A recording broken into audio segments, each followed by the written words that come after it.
Professor గాలి వినోద్ కుమార్ గారిని మాట్లాడవలసిందిగా కోరుతున్నాను.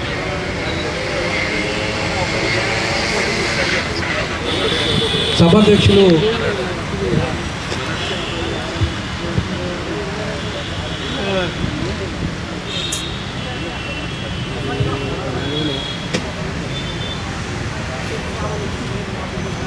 జ్ఞానేశ్వర్ అన్నగారికి మరియు ఈనాటి ముఖ్య అతిథి అన్న బీసీ టైగర్ మన ఎంపీ రాజ్యసభ కృష్ణన్న గారికి మరియు ఇతర బీసీ మిత్రులందరికీ నేను ఒక పద్మశాలి గురించి చెప్పాను, అంతా బీసీ గురించి మాట్లాడు దయచేసి. ఎందుకంటే ఒక్క కులం మీద మనం ఏం చేయలేడు, వాళ్ళు మాది కులం మీద ఏం చేయలేడు. మందకృష్ణ మాదిగ 3 సార్లు ఎమ్మెల్యే కూడా గెలవలేకపోయాడు, డిపాజిట్ కూడా రాలేదు. ఒక్క కులంతో ఏమీ కాదనేది చరిత్ర సత్యం. అలాగే బీసీలు 52% ఉన్న బీసీలు మరి ఇంతవరకు ఉమ్మడి ఆంధ్రప్రదేశ్లో ముఖ్యమంత్రి కాలే, ప్రత్యేక తెలంగాణ రాష్ట్రంలో కూడా ముఖ్యమంత్రి అయ్యే అవకాశాలు అయితే నాకైతే కనిచూపులో కనబడతలేవు. అంటే నేను కొన్ని ఓపెన్గా మాట్లాడా.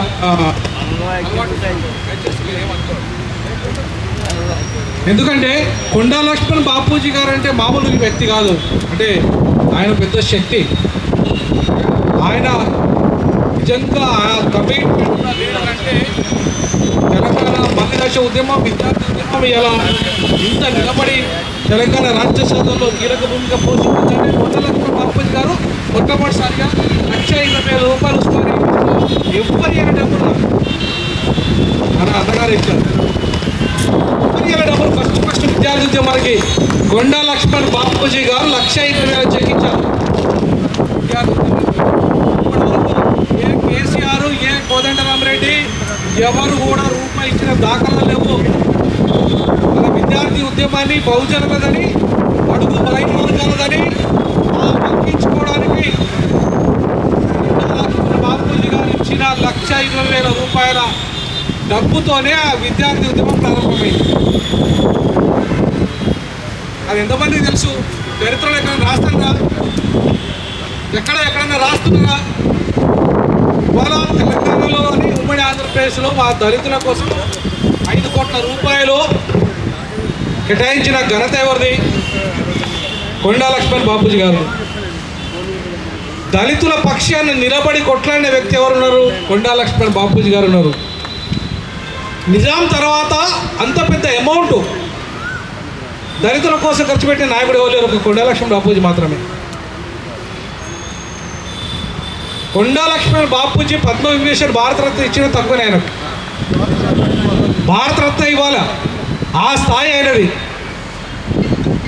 అట్లాంటి మహనీయునికి ఒకడిచ్చింది గుర్తింపు, ఎవడు గుర్తింపు ఇచ్చేది మనం ఎందుకు ఇవ్వద్దు? ఎవడో ఇచ్చుడేందండి నాకు అర్థం కాలే. ఎవడో అధికారంలో వచ్చే జనాభా ఎంత, వాడు ఎంత, వాళ్ళ జనాభా ఎంత, వాళ్ళెంత. మన బీసీ సమాజం ఓన్ చేసుకుంటే చాలు. మన బీసీ సమాజం వాడవాడలా కొండా లక్ష్మణ్ బాపూజీ విగ్రహాలు పెట్టి కొండా లక్ష్మణ్ బాపూజీ జయంతి చేస్తే కోట్లాది మంది బీసీలు తెలంగాణలో ఉన్నారు, ఉమ్మడి ఆంధ్రప్రదేశ్లో ఉన్నారు. వాళ్ళు చేస్తే చాలదా? ఎవరో గుర్తింపాలి, ఎవరో రాష్ట్రపతి దూతు మంత్రంగా చేస్తే అది అవుతుందా? ప్రజలు చేయాలి. బాపూజీది మనం చేయాలి. వాడవాడలో మనం చేసే సంస్కృతి మన ప్రజలకు మనం నేర్పాలి. అప్పుడే అధికారం వస్తుంది మనకు.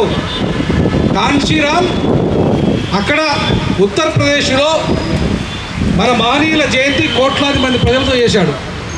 లక్షలు కాదు, కోట్లాది మంది ప్రజలతో చేస్తేనే అధికారం వచ్చింది. అక్కడ అధికారం ఉట్టిగా రాలే. బహుజనులకు బహుజన మేళాల పేరు మీద మన మహనీయుల జయంతిని కోట్లాది మంది ప్రజలతోని సురేష్ భాయ్ వేదికలకు కోట్లాది మంది ప్రజల చేత ఇవాళ మనకు అక్కడ మేళాలు జరిగాయి. పెరియారు మేళ కావచ్చు, మహాత్మా జ్యోతిరావు పూలే మేళ కావచ్చు, అంబేద్కర్ మేళ కావచ్చు. ఇవాళ కోట్లాది మంది ప్రజలతో చేస్తే స్ఫూర్తి వస్తుందండి.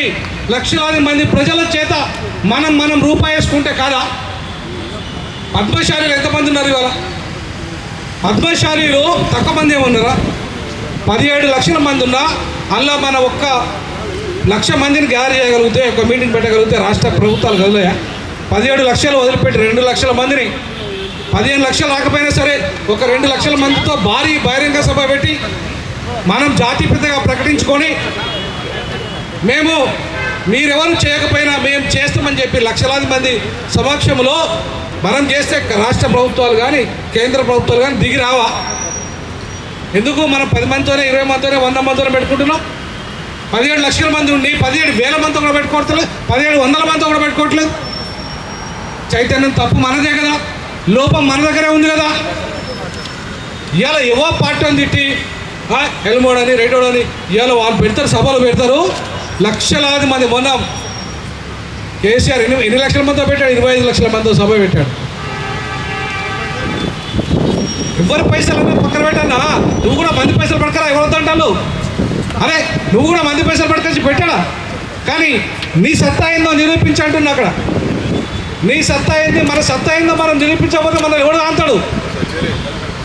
మనల్ని ఎవడు కాంతాడు చెప్పండి? 10 గ్రూపులుగా 100 గ్రూపులుగా బీసీ సంఘాలు ఉండి ఏం సాధించినా ఇప్పటి వరకు 78 సంవత్సరాలుగా ఉమ్మడి ఆంధ్రప్రదేశ్లో కానీ ప్రత్యేక తెలంగాణలో కానీ ఏం సాధించినాయి? ఎందుకు సాధించలే? 3 లక్షల ఉద్యోగము నాది, 12 ఏళ్ళ సర్వీసు రాజీనామా చేసిన బీసీ ముఖ్యమంత్రి కోసం 33 జిల్లాల సభలు పెట్టిన, 33 జిల్లాల సభ. నాకేమవసరం ఒక మాదిగోనికి? నాకు ఉద్యోగాన్ని వదిలేసి 3 లక్షల ఉద్యోగాన్ని వదిలేసిన అవసరం లేదు నాకు. ఒక బీసీ 2023లో ముఖ్యమంత్రి కావాలని చేస్తే ఒక బీసీ ప్రొఫెసర్ సపోర్ట్ చేయడు, బీసీ సంఘ నాయకులు సపోర్ట్ చేయరు. అనే అంశం బీజేపీ నేను లేవనెత్తిన తర్వాత సంవత్సరంన్నర తర్వాత లేవనెత్తింది బీసీ ముఖ్యమంత్రి అంశాన్ని బీజేపీ. కానీ లాస్ట్కి ఏం చేసింది బీజేపీ? బీజేపీ ఎల్పీ లీడర్ను కూడా ఒక బీసీని చేయలేదు. ఎందుకు చేయలేదు? బీజేపీ లీడర్గా బీసీ పనికిరాడా? బీసీలకంత సత్తా లేదా? బీసీలకంత సత్తా లేదా? రాజాసింగ్ పాపం ఆ పార్టీని నమ్ముకొని ఉన్నాడు కదా. పాయల్ శంకర్ అద్భుతంగా అసెంబ్లీలో మాట్లాడుతున్నాడు కదా.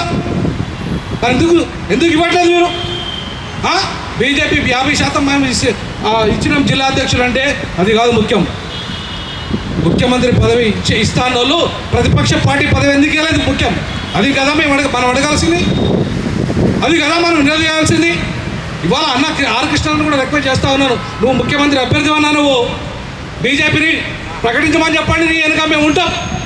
రేపు రానున్న ఎన్నికల్లో మాకు ముఖ్యమంత్రిని మేము ఆర్ కృష్ణను చేస్తామని ప్రకటించమనండి. మా లాంటి వాళ్ళం బీజేపీ అయినా పర్లేదు, ఏ పార్టీ అయినా పర్లేదు, మావాడు ముఖ్యమంత్రి అయితే చాలని మేము ఉంటాం. మేము ఎందుకు ప్రకటించాలి బీజేపీ? ఇక్కడ అధికారం బీజేపీకి రావాలంటే బీసీలు 52% ఉన్న బీసీలను అభ్యర్థి ఇవాళ ఎంపీగా త్యాగం చేసేలా జైనేయుడు. మరి అట్లాంటి వాళ్ళని ఎందుకు, అన్ని రకాల అర్హత ఉన్న వాళ్ళని ఎందుకు పెట్టకూడదు? కాబట్టి ఇవాళ బీజేపీ అయినా కాంగ్రెస్ అయినా బీఆర్ఎస్ అయినా బీసీల పట్ల చిన్న చూపే చూస్తున్నది. అందుకే బీసీలు అంటూ ఒక రాజకీయ పార్టీ పెట్టుకోవాలి. ఇంతటి పెద్ద మహనీయునే గుర్తించట్లేదు వీళ్ళు. వాళ్ళెంత, వాళ్ళ జనాభా ఎంత, వాళ్ళ జనాభా ఎంత? మన జనం మన వెనకలేకపోవడం వల్లే కదా వాళ్ళు ఈ కథలు చేస్తున్నారు. అందుకే మన జనాల్ని మన వెనక తిప్పుకునే ప్రయత్నంలో భాగంగా మన బహుజనులందరినీ కూడా బీసీ ఎస్సీ ఎస్టీలతో అందరినీ కలుపుకొని చేద్దాం. దయచేసి వాళ్ళందరికీ సామాజిక న్యాయం రావాలంటే మనం మన సత్తా నిరూపించుకోవాలి. మనం కేవలం రాజకీయ బానిసత్వంలో ఉంటే పనికిరాదు. ఒక్క రాజకీయ పదవి ఇచ్చినందుకు మాత్రం నోరు కట్టేసి మనలో రాజకీయ పదవి బీసీలకు ఇస్తే అయిపోతుందా? కాదు. రాజకీయ బానిసత్వం నుండి బయటపడదాం. నేనైతే చెప్తున్నాను, మా కమ్యూనిటీలో నేనైతే చెప్తున్నా, బీసీ ముఖ్యమంత్రికి కట్టుబడి ఉన్నాం. ఇప్పటికీ కట్టుబడి ఉన్నాం. ఇప్పటికీ బీసీ ముఖ్యమంత్రి కోసం రాజీనామా చేసినాం. మళ్ళీ కట్టుబడి ఉన్నాం. 2028లో కూడా బీసీనే ముఖ్యమంత్రి కావాలి.